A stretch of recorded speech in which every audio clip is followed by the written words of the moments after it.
Piliin mo ang Pilipinas. Ang sarap pakinggan ng kantang ito, no? Nakaka-proud maging Pinoy. Mula pagkabata mula tayo sa kasabihang tangkilikin ang sariling atin.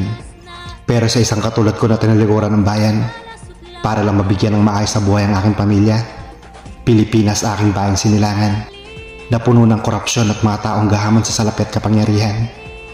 At hindi na ako magtataka kapag punta mo sa ibang bansa. Kapwa mo Pilipino ang nagsisiraan at naghihilaan pababa. Kapag siguro walang korupsyon at walang tiwalang opisyal sa gobyerno, maayos sana ang aking bayang sinilangan. Tignan mo ang nasa paligid mo.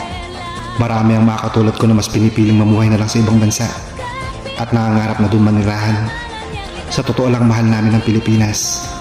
Sana balang araw magkaroon ng pagkakaisa ang bawat Pilipino.